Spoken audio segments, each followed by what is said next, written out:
Olá, queridos amigos. É com muita felicidade que o setor do atendimento fraterno informa que a nossa casa inicia o atendimento fraterno virtual. Faremos atendimento pelo WhatsApp e pelo Google Meet. Você precisa conversar? Ou você precisa de orientação sobre a doutrina espírita? Envie uma mensagem para o número do WhatsApp 21 95 904 9094 e nós agendaremos o seu atendimento fraterno. Ou ainda, envie uma mensagem para o e-mail 100.atendimentofraterno@gmail.com. Você não está sozinho.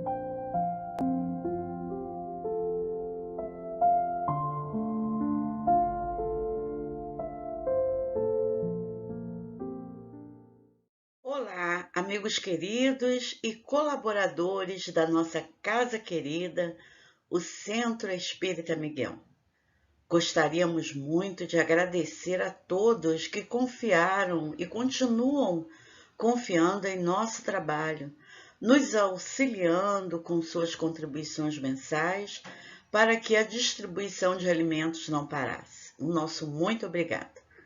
E viemos aqui mais uma vez conversar sobre as nossas prioridades neste momento, que é o conserto do telhado, do Salão Alfredo e as infiltrações na parede da sala de corrente fraterna. Estamos em fase de orçamento, mas já sabemos que para essa realização precisamos da ajuda de todos vocês. Iniciando assim, a partir de agora, uma campanha de doações. Essas doações poderão ser feitas em nossa conta. Nós só pedimos a todos que, quando enviarem um comprovante de depósito, indicar que é para a obra do telhado e assim que terminarmos, poderemos com certeza reabrir a nossa casa para as diferentes atividades.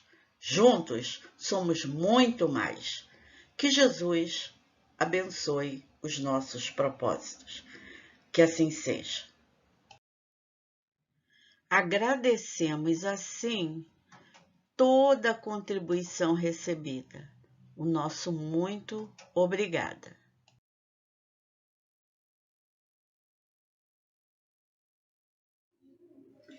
Boa noite, meus irmãos. Vamos dar início à nossa reunião de fluidoterapia da noite de hoje, onde todos juntos vamos mentalizar a casa de Miguel, buscando assim entrar em sintonia com os trabalhadores espirituais da nossa casa e da nossa reunião, para que todos juntos possamos vibrar por esses irmãos que se encontram enfermos do corpo e enfermos da alma, e assim buscar uma melhora para todos nós. Que Jesus nos ampare hoje e sempre.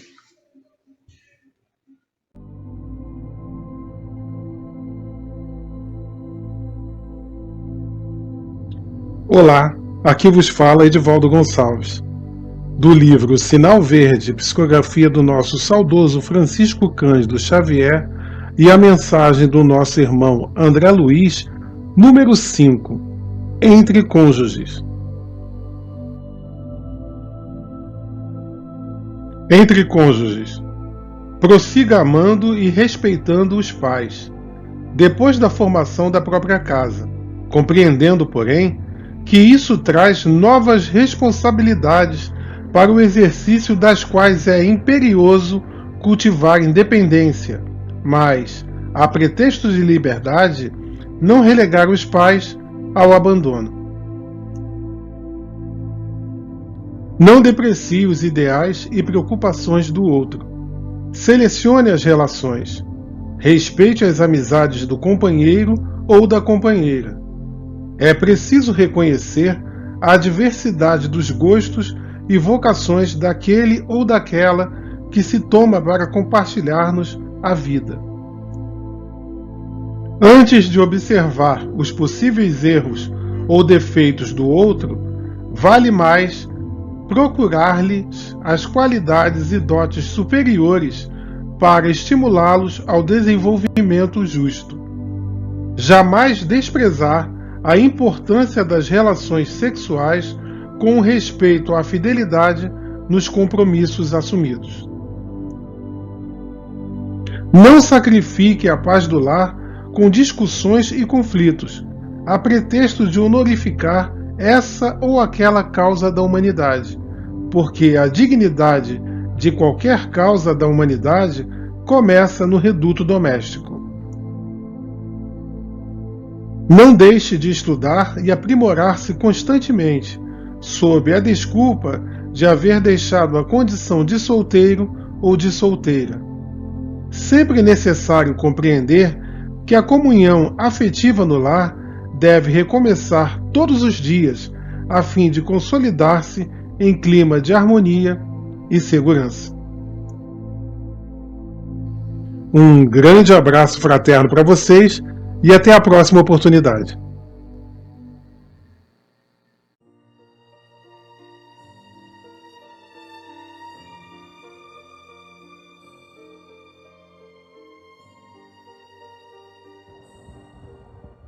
Unindo os nossos pensamentos, trazendo Jesus para bem pertinho de nós, para te agradecer, Divino Mestre, por mais esse encontro contigo, por mais esta oportunidade em que o Senhor nos permite nos reunirmos em Teu nome, para aprender um pouquinho mais das leis de Deus através do Teu Evangelho, desta reunião e desta casa que tanto nos acolhe tão bem.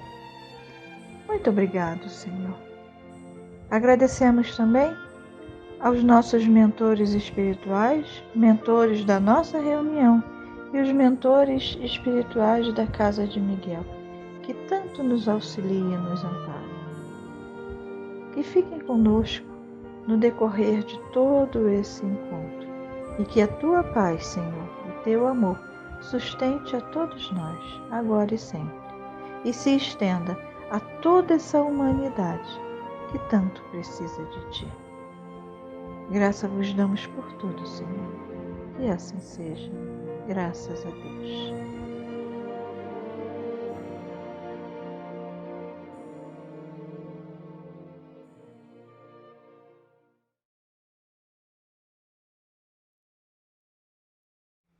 Boa noite a todos, sejam muito bem-vindos à nossa reunião. E dando sequência ao nosso estudo da introdução do Evangelho segundo o Espiritismo, hoje iremos falar de dois precursores da ideia cristã e do Espiritismo, que são Sócrates e Platão. E o texto do Evangelho começa assim: do fato de haver Jesus conhecido a seita dos essênios, seria errado concluir que dela auriu a doutrina, e que, se tivesse vivido em outro meio, teria professado outros princípios. As grandes ideias jamais surgem subitamente. As que têm por base a verdade têm sempre seus precursores que lhes preparam parcialmente os caminhos. Depois, quando os tempos são chegados, Deus envia um homem com a missão de resumir, coordenar e completar esses elementos esparsos e formar-lhes um corpo. Desse modo, a ideia, não surgindo bruscamente, encontra espíritos plenamente dispostos a aceitá-la. Assim ocorreu com a ideia cristã, que foi pressentida muitos séculos antes de Jesus e dos essênios, tendo por principais precursores Sócrates e Platão. Então, quem foi Sócrates e Platão?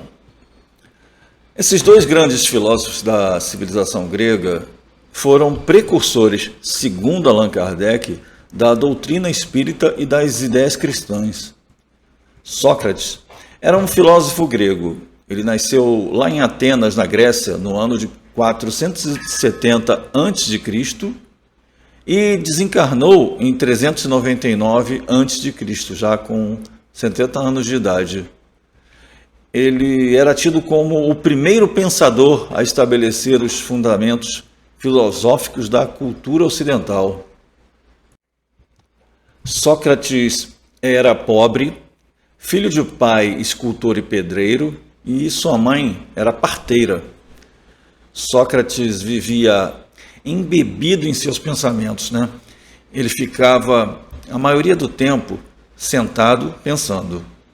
Ou, quando não estava meditando, estava conversando com os seus discípulos, procurando ajudá-los a achar a verdade, para ir em busca das verdades. E qual seriam essas verdades? Bom, Sócrates, ele gostava muito de expor o que tinha de mais íntimo nas pessoas.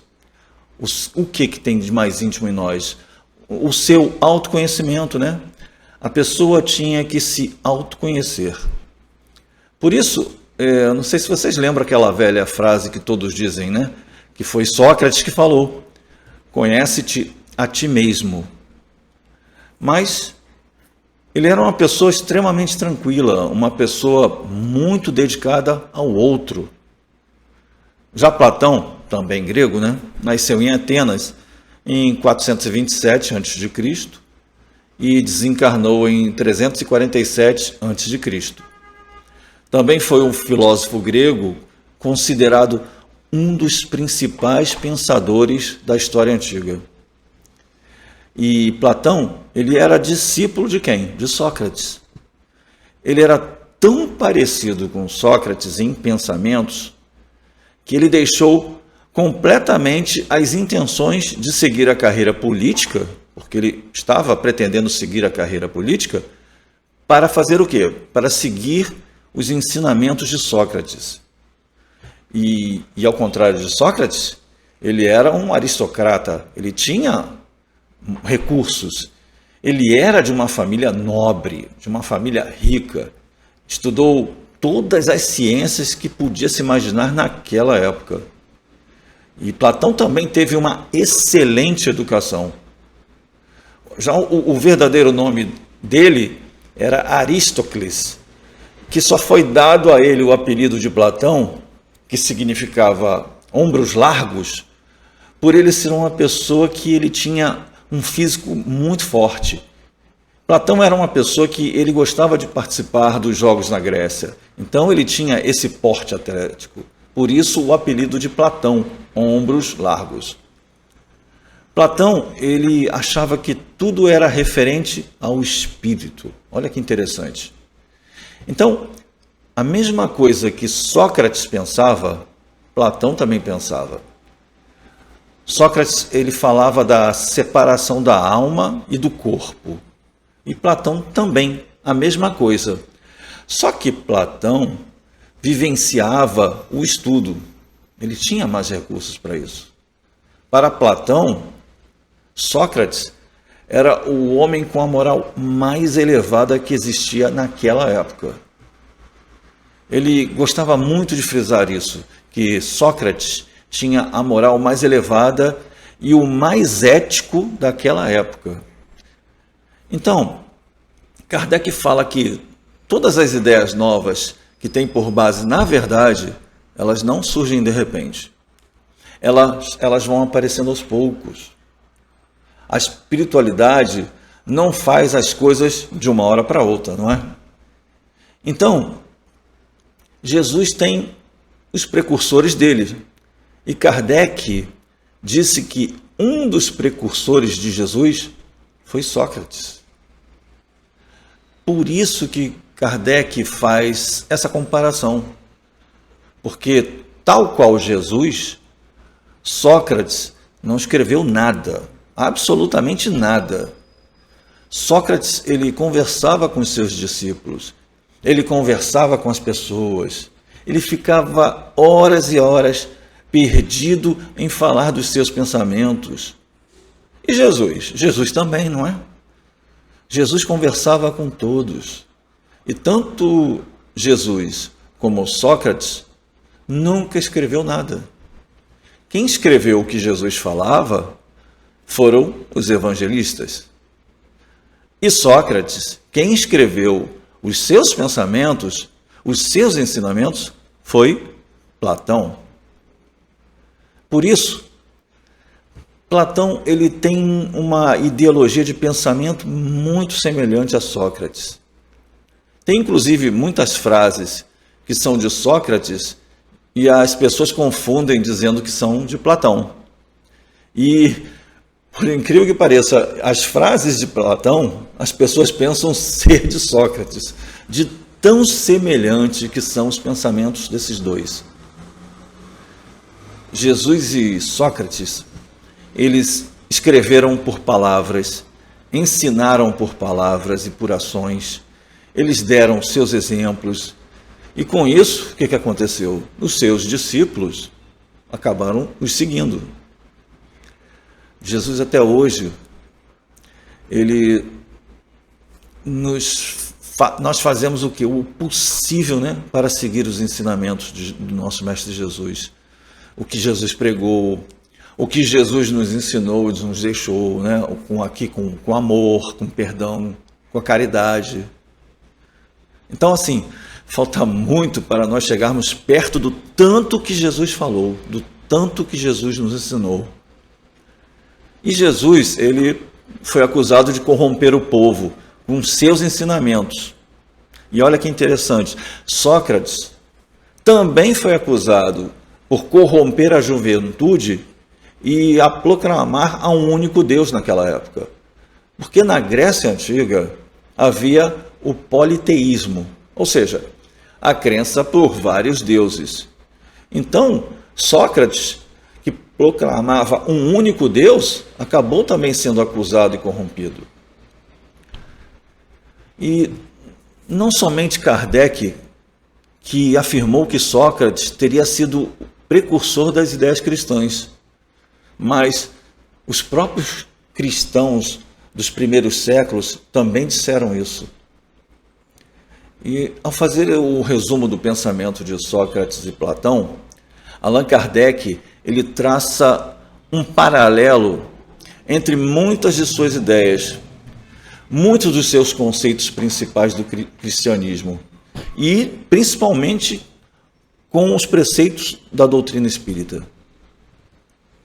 Mas, irmãos, isso aconteceu 4 séculos antes da chegada do nosso Mestre Jesus. Jesus ele não teria conseguido introduzir seus pensamentos se o terreno não estivesse preparado. Sem a vinda da primeira revelação por meio de Moisés e sem o desenvolvimento da inteligência e da arte do quê? Do pensar, através desses filósofos gregos da antiguidade. Então, Sócrates foi julgado positivamente pela Igreja cristã pelas suas ideias e principalmente pela sua integridade. Isso ocorreu, é claro, né, em parte porque o cristianismo ele desejava parecer respeitável aos olhos de todos, né, aos olhos do mundo antigo, e ao harmonizar, né, com o pensamento grego. Em parte até porque Sócrates era uma pessoa extremamente notável. Santo Justino, o primeiro padre da Igreja Católica, chegou até a falar de Sócrates em sua segunda apologia como sendo o quê? Um cristão que antecedeu a Jesus. Olha como isso é importante.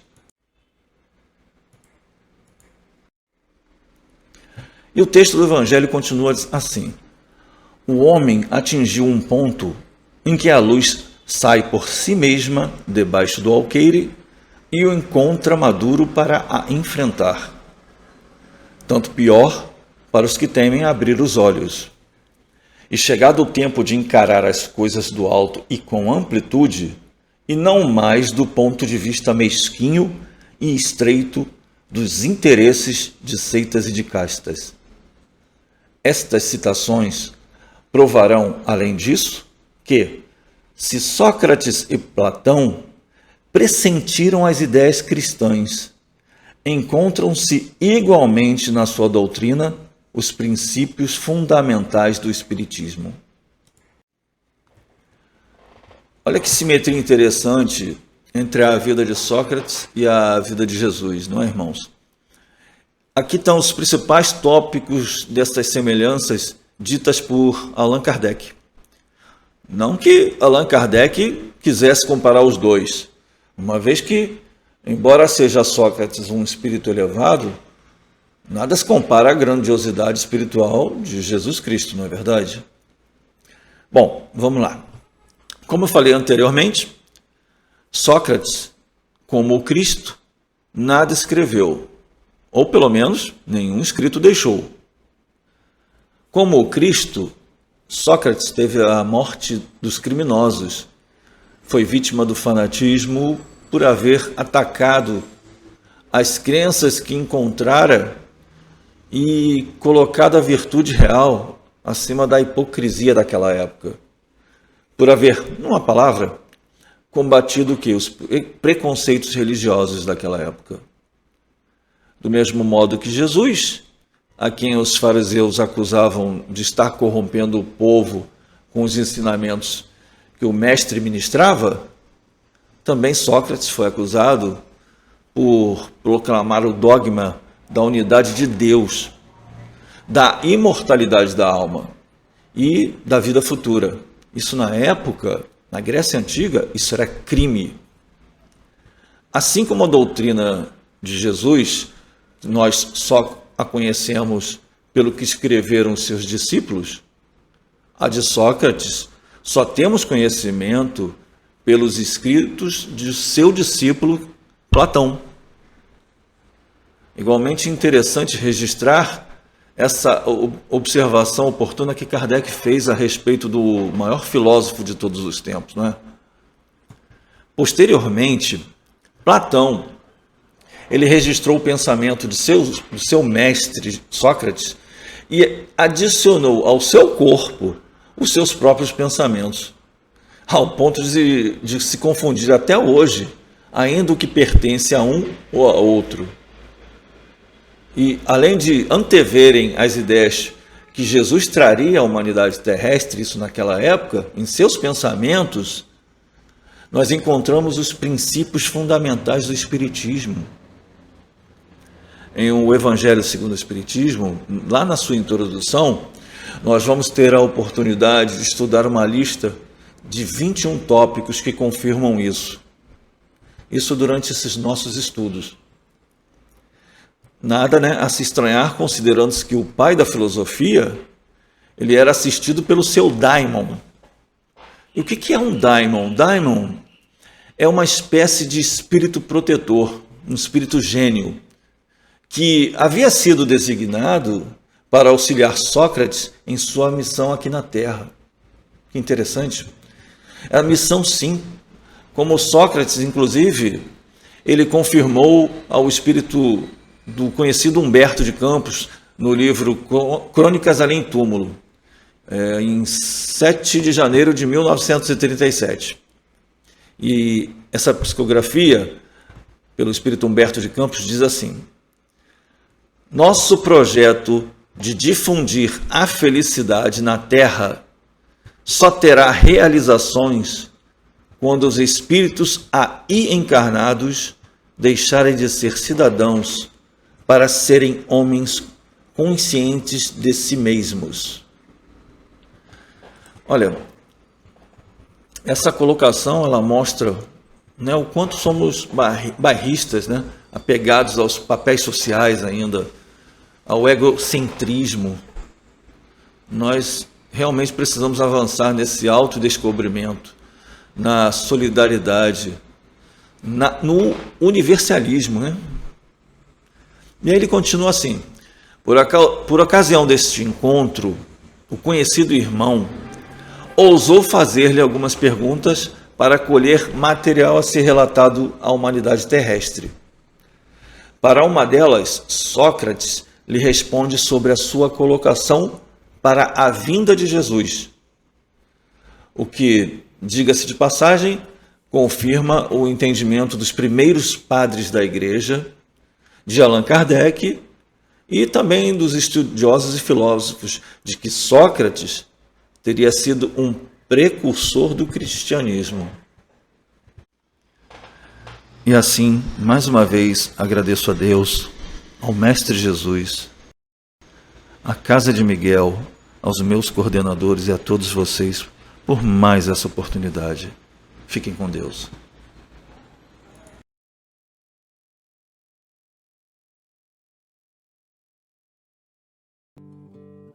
Vamos agora nos encaminhar para a prece final, onde todos juntos buscamos Jesus em nossos pensamentos, para aproveitar melhor essas vibrações de saúde, de equilíbrio e de harmonia para o nosso corpo físico e espiritual. Que Jesus ampare a todos nós, hoje e sempre. Quanta luz nesse ambiente, descendo sobre nós, vibrando em nossa mente. Quanta luz, quando assim em prece, como a alma cresce aos olhos de Jesus.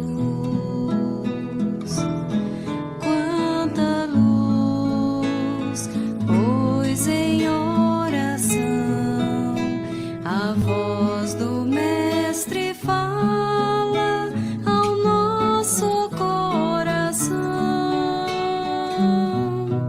Quanta luz descendo sobre nós.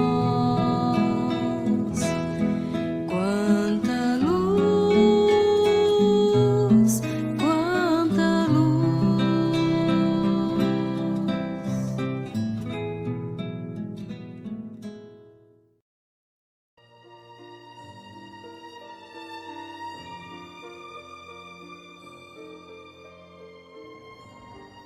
Graças a Deus.